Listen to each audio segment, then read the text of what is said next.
All right, welcome back, everybody, to the weekly Parsha review. This week's Parsha is Parshas Beha'aloscha. It is the third Parsha in the book of Numbers, in the book of Bamidbar, and the 36th portion since the beginning of the Torah. There are 136 verses, 1,840 words, 7,055 letters.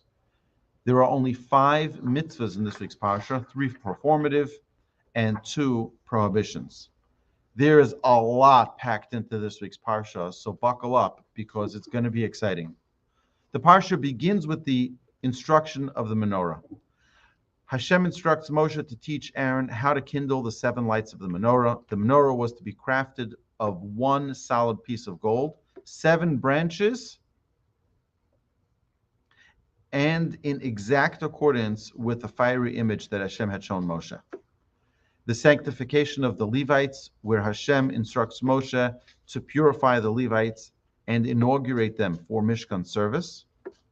The firstborn are replaced by Levites in the temple service. They disqualified themselves by participating in the golden calf, and therefore all firstborn and livestock must be redeemed before Hashem. The Levite training camp. Hashem instructs Moshe that every man aged 25 from the tribe of Levi should begin a 5-year training and apprenticeship to learn how to properly assist the Kohanim, the priests, in their service. From ages 30 to 50, they would serve in the Mishkan, and after age 50, they should engage in less strenuous work. The Pesach offering. A year after the Exodus, the Jewish people are commanded to celebrate Passover by bringing an offering in the Mishkan, the Paschal sacrifice, the Korban Pesach. Those ineligible for the Korban Pesach due to impurity asked Moshe for a second chance to fulfill this special mitzvah. Hashem tells Moshe that exactly 30 days later will be Pesach Sheni, the second Passover, and we did a special episode of this on the Jewish Inspiration podcast. We did a short and sweet segment on Pesach Sheni, on the second Passover, when everybody who was unable to bring the Paschal sacrifice has another opportunity to do so. And then we talk about the traveling. The Jewish people have been encamped at the foot of Mount Sinai since the middle of the book of Exodus, over 50 chapters ago. They are about to begin traveling through the desert towards the promised land.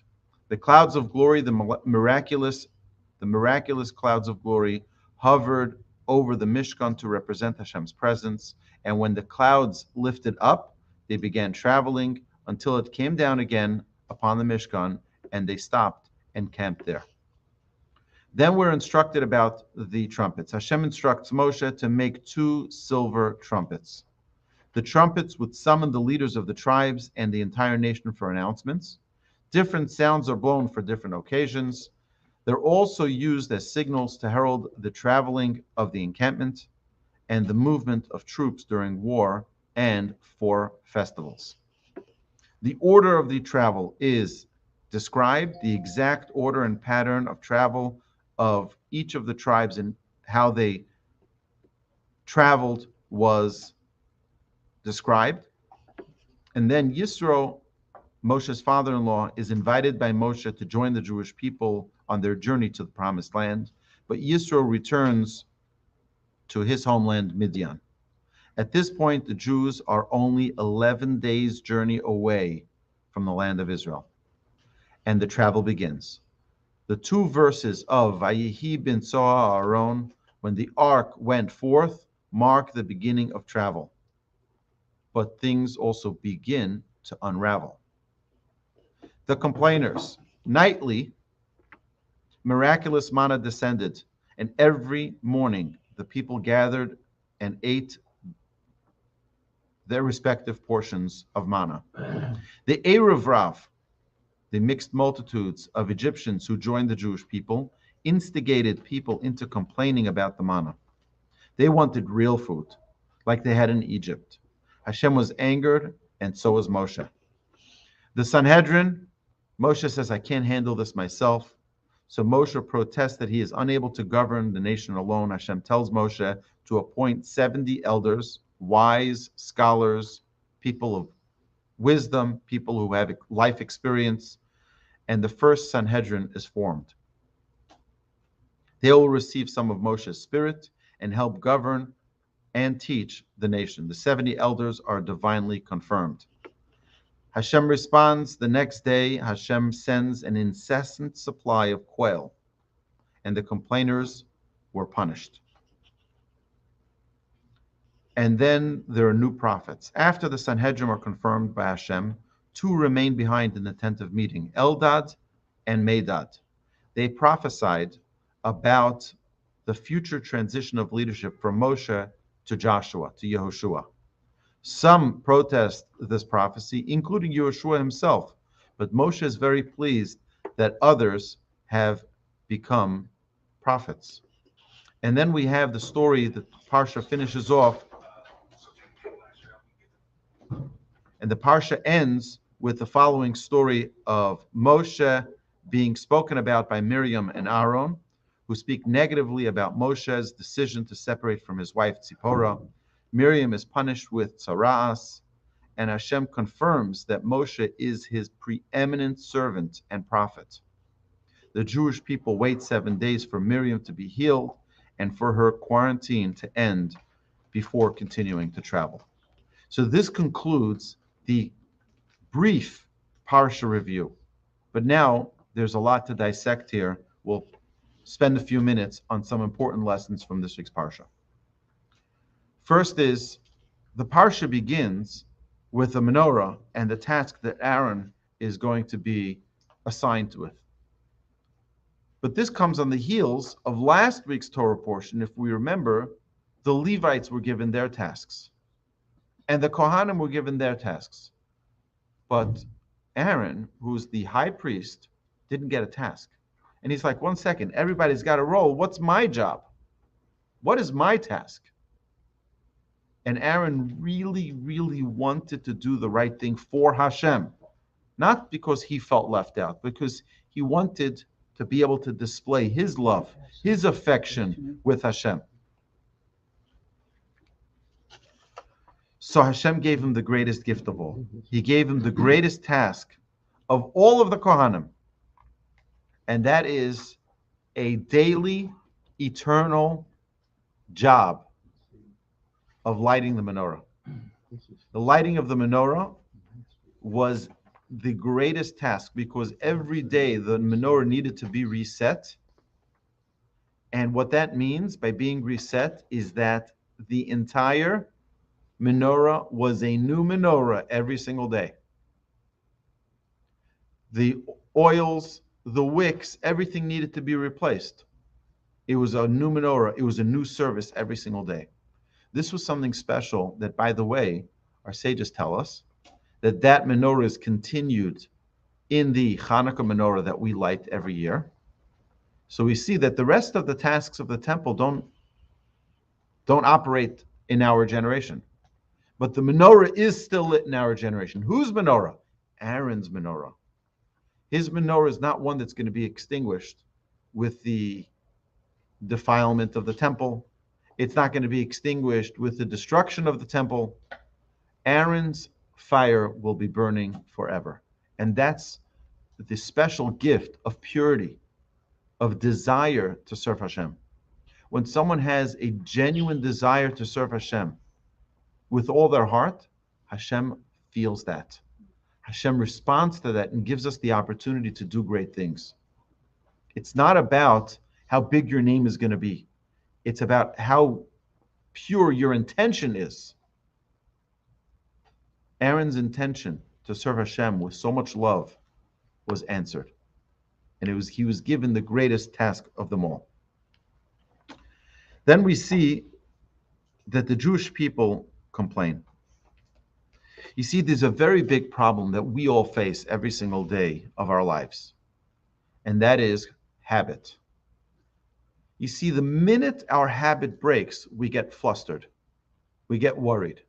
But the truth is, the greatest gift is when we have a break in our habits. Because what does that do to us when we break the habits? It gives us the opportunity to appreciate what we have. You see, if we are able to walk every day of our lives without an injury in our legs, if we're able to talk every day of our lives without having a sore throat, if we're able to hear things every day without having tinnitus or something bothering us in our hearing, then it's very, very difficult to stop and appreciate the gifts that are bestowed upon us. When we have interruptions, it's a moment in time for us to stop and appreciate how good we have it. And here we see a great lesson of that, is that the Jewish people are just a short amount of time since they were in Egypt as slaves, and they already forgot the incredible miracles that they're experiencing every single day. You're getting manna showing up at your doorstep. Imagine you never, ever need to go shopping again. Imagine you never, ever need to buy food again because there's fresh manna every single morning that shows up at your doorstep. And if you were really righteous, it wasn't at your doorstep, it was on your kitchen table. If you were less righteous, you had to go to the end of the neighborhood to pick it up. And if you're even less righteous, you'd have to go outside of the city to pick it up. You're living in such a real spiritual existence. And you're complaining? How is that possible? We think to ourselves, if we had this incredible privilege, if we had this incredible ability to feel that closeness with Hashem, we would never complain. We would never complain. We see in this week's Torah portion that it's possible that we would. If we don't refresh ourselves constantly by realizing the gift of our eyesight, and that's why we have these blessings every morning. Pokeach Ivrim, Hashem opens our eyes so that we can see. Why do we say that blessing every morning? So that we don't take one gift for granted. We don't take one gift for granted. You know, there's a special halacha which teaches us that when we wash our hands, we should lift up our hands to the height of our eyes while they're wet, while we're reciting the bracha. We're reciting the blessing, al nitilat yadayim. Our wet hands, we should hold them up opposite our eyes. Why? So that we should constantly remember that anything that we accomplish with our hands is only because of the gift Hashem gives us. Our hands, we can't do anything with our hands. You think that your livelihood, your success in business is because you're so smart, because your hands are able to sign that document so well? It's a reminder. Hashem is who gives us everything we have. To constantly reinvigorate that appreciation that everything is from Hashem. Here, in our portion, we see how people took it for granted. They didn't realize the gifts that were given to them. And therefore they complained. And Moshe wasn't happy about these complainers. They didn't realize the gifts Hashem has given them. This is something that we need to constantly inspire ourselves, because habit is very powerful. It also has the ability to disconnect us from the Almighty. And we have to constantly appreciate again and again the gifts that Hashem has bestowed upon us. Then we have something very incredible. We have the inverted nuns in this week's Parsha. There are two verses that at the beginning of the verse, there is an upside down nun. And at the end of those two verses, there is another upside down nun, an inverted nun. Our sages tell us in Tractate Shabbat 116a that really there are not 5 books of Moses, there are 7 books of Moses. So we have Genesis, Bereshis. We have Shemos, which is Exodus. We have Vayikra, which is Leviticus. And then we have the book of Numbers. And the book of Numbers goes up until that inverted nun in this week's Parsha. And then those two verses are their own book, which is the fifth book of the Torah. And then from the second inverted nun till the end of Numbers is book number 6. And then the book of Deuteronomy of Devarim is book number 7. So if someone asks you, how many books are in the Torah? We always say 5 books of Moses. But the truth is, it should be the 7 books of Moses. But what's going on over here? The Talmud explains that if you look at the coming stories, the one that begins right after the second inverted nun, you have the complainers. Next week, we're going to have the spies. The following week, we're going to have Korach. We have all of the troublemakers, all of the problems. And the Torah wants us to separate the Jewish people receiving the Torah and doing all of their incredible service in the temple from the troublemakers. And therefore, these nuns separate the good parts of the Jewish people with the not such good parts of the Jewish people. And it's important for us to learn a lesson from this for ourselves, something we've mentioned previously. Our influences have an impact. Don't think that by watching certain things, we aren't influenced. You watch violence, you'll be influenced with violence. You watch immorality, you'll be influenced with immorality. You watch immodesty, you'll be influenced with immodesty. We're influenced by our environment. And it is critical for us, and we see here the Torah goes out of its way to separate the good deeds of the Jewish people from the not such good deeds of the Jewish people. There should be a distinction. There should be a clear demarcation of separation between the two. And that's an important lesson for us to realize. Not only that we should understand that there's a 6th and 7th book of the Torah, so to speak, but more so that there's a separation between good and not so good.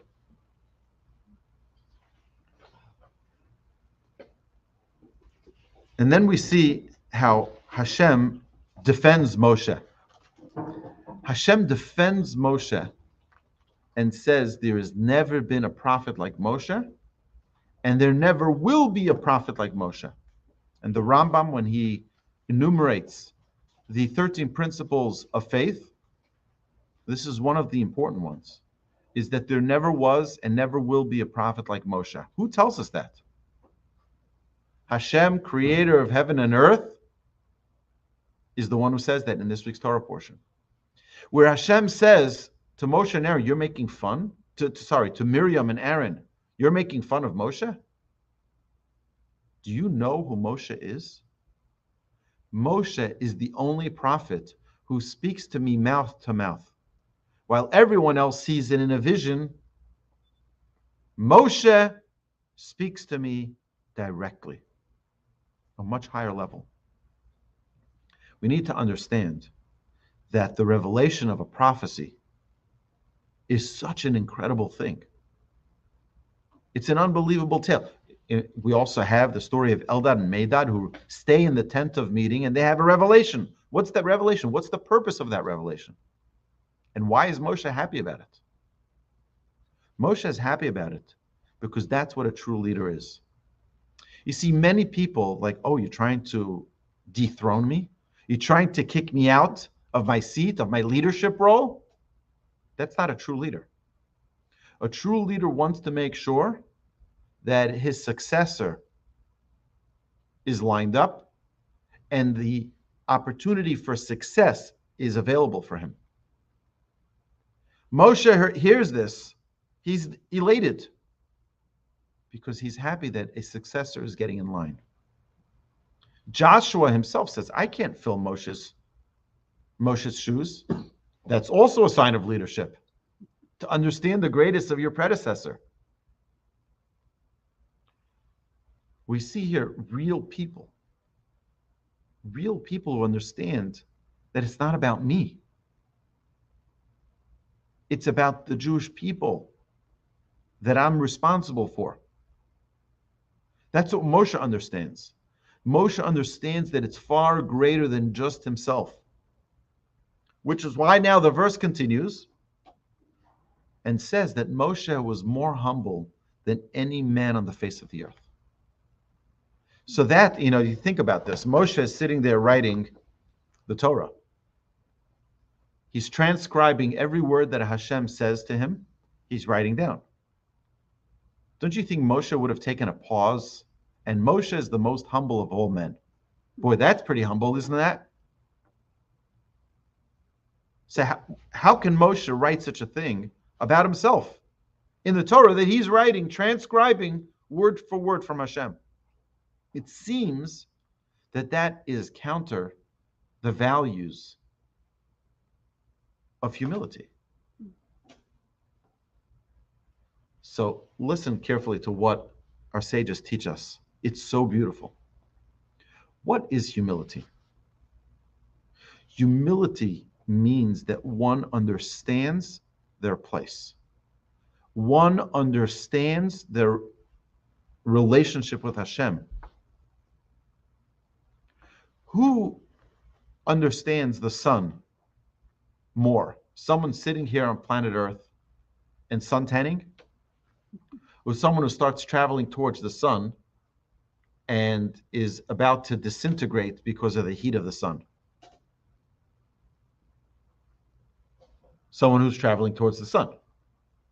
Because they realize, oh my goodness, I thought the sun is just like, just a little thing up there in the heavens. And the closer I get, I realize I'm going to be burnt to a crisp really fast.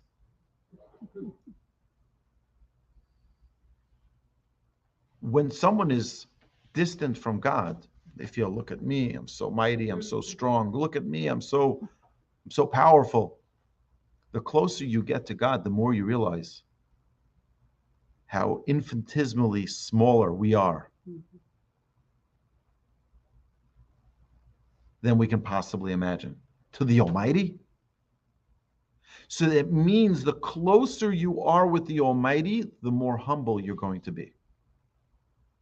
We just said that Moshe spoke to God in a way that no other prophet ever did or ever will speak to Hashem.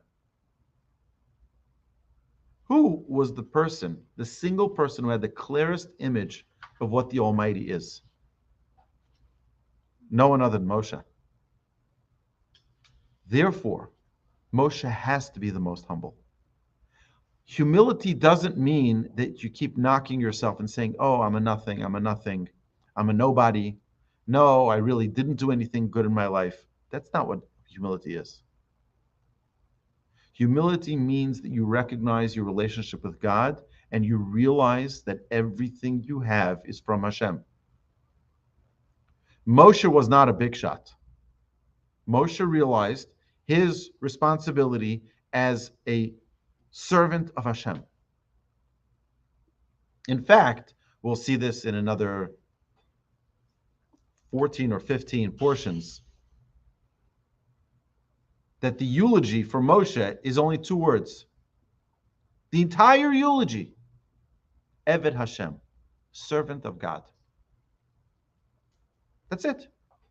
You think you'd have pages and pages talking about Moshe's great, his great speeches. He's a great orator. He wasn't. He was a great leader.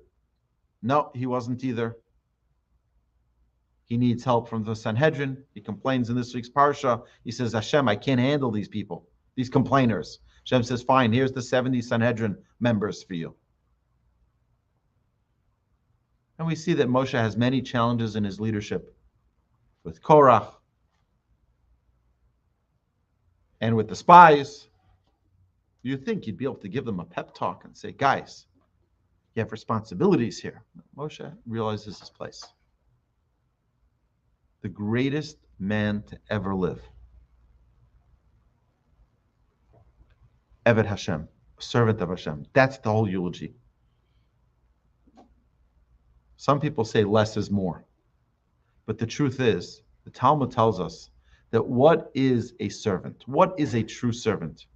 A true servant, everything they have is for their master. If your servant goes out into the street and finds a beautiful new Rolex, they pick it up. Do you know who it belongs to? It belongs to the master. The Talmud says, Mashakona Eved Kana Rabo. What the servant acquires belongs to its master. Moshe was a servant. Everything he did was for his master. Now, talking about the critique that Moshe had from his brother and sister, Miriam and Aaron, talk about Moshe that he decided arbitrarily, seemingly, to no longer be with his wife, Zipporah. Our sages tell us that Hashem approved of that. And we see that when Moshe, after the Jewish people had the revelation at Mount Sinai, Moshe tells the people, go back to your tents with your wives, meaning cohabitate, be together. Hashem says to Moshe, you come stand here with me. Our sages tell us that Hashem is approving of what Moshe was doing. Why? Because how can someone, a human, who talks mouth to mouth with the Almighty, be together with his wife? It's a whole different level. It's not like the rest of the people, they heard the revelation at Mount Sinai. They heard Hashem speaking to them, but it wasn't the same type of revelation that Moshe had. And therefore, our sages tell us, Moshe was approved by the Almighty when the Almighty says, come, you stand with me. Hashem agreed with what he did. So, Miriam and Aaron didn't understand that. They didn't see that.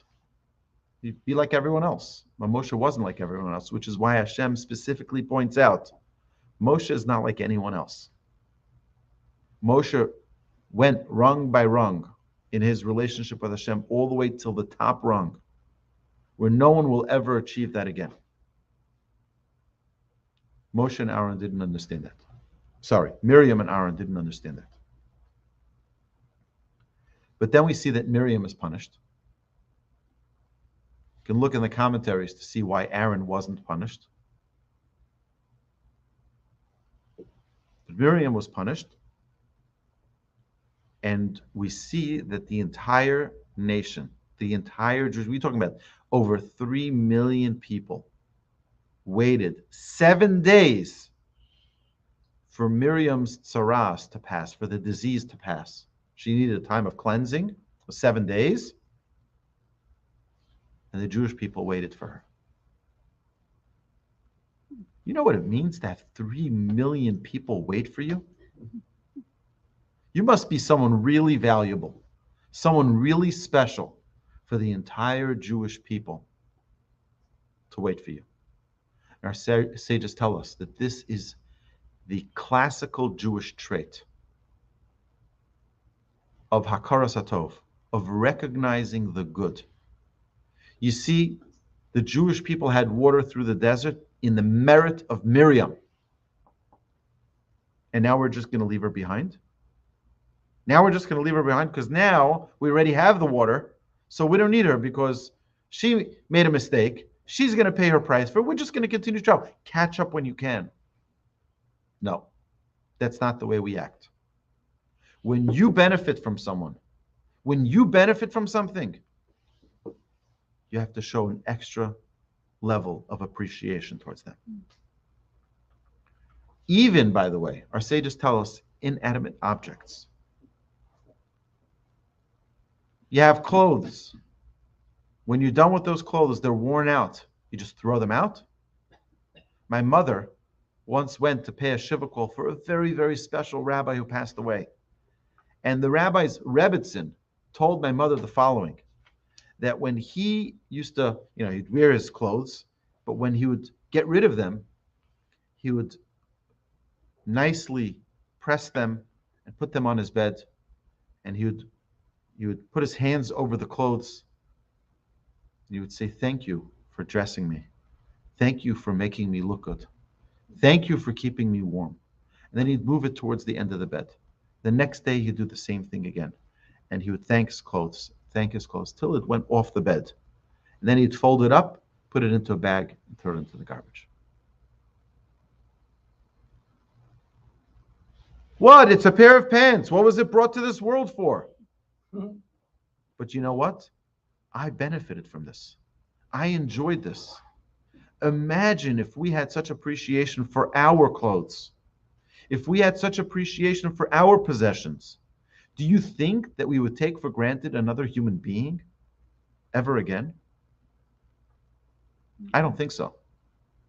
You see, what we learn in the Torah is to have sensitivity to things, and even more so to human beings. You know, there's the famous idea in halacha that when one recites the Kiddush Friday night, we cover the challah. So the challah not be ashamed that we're starting with the Kiddush first, with the wine first. I don't know about you, but the last time I asked my challah, he wasn't upset about that. So what's going on over here? Is this like a charade? This is a game. We're playing with the challah. We're going to cover the challah. The idea here is that we're showing sensitivity, even to a challah. You see, you usually start your meal with bread. On Shabbos, we start the meal with the wine. So we show a special sensitivity to the ordinary beginning of our meal, the bread, and we cover the bread. Can you imagine the type of sensitivity we should gain towards other human beings? If we have sensitivity to the challah, to the bread, not to embarrass it, not to hurt, quote, its feelings, even more so, not to hurt another person, not to hurt another human being, to be so careful. You know, the Torah tells us, we're going to learn this in the beginning of Deuteronomy, in the beginning of the book of Devarim. It says that you shall support your poor, de machsoro, according to their lackings. Rashi explains, if the poor person's status used to be to have a Rolls Royce, that's what he needs. That's his charity. If he used to have servants running in front of his horses, that's his charity. Now, that doesn't mean that we have to go buy someone a Rolls Royce. I can't afford a Rolls Royce. I'm going to buy someone else a Rolls Royce. But at least understand where they're coming from. Have a sensitivity to what it is that they're lacking. The guy used to be a CEO of a big company, went bankrupt, and now he's getting a ride with Metro. Can you imagine how humbling, how belittling that is? Someone who used to have servants, chauffeurs, cars waiting. He would go fly private, and now he's going with Metro. And we're not saying that someone shouldn't be humble. I have a friend of mine, passed away not long ago. He was 89 years old. He was an extremely wealthy man. And he probably had enough money to buy any of the airlines. But he always flew coach. And he told me, he said, I learned it from my mentor. He says, my mentor, who was much more successful than him when he was young, was once flying on a plane. He says, I was sitting in my seat in coach, and I see this guy. He owns all these properties. He's such a successful, and he was a young man. He sees the guy walks onto coach. He says, you, flying coach? He says, all I need is to get from one place to another. All I need is to get, right? We can use our money for other good things. And he took that as a lesson for himself in his entire life. Never flew first class, never flew business class, never flew exclusive special person class. He went with the cattle cart in the back.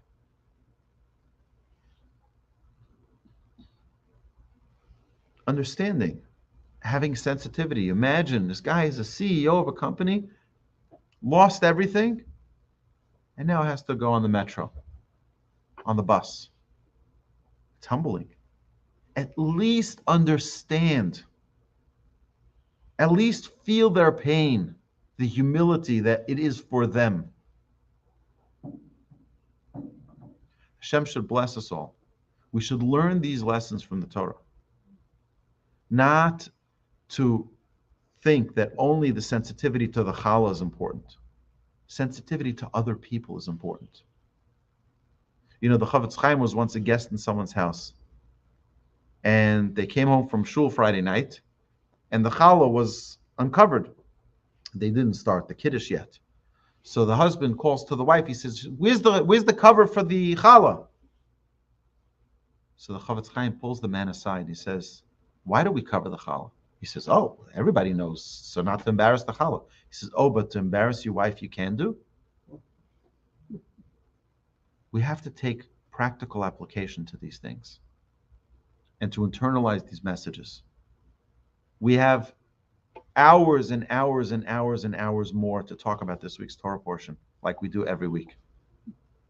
I encourage you all, my dear friends, look through the portion, Beha'aloscha. It is so special. Every word is a precious gem. Go enjoy it. Have a great Shabbos. Thank you, Rabbi.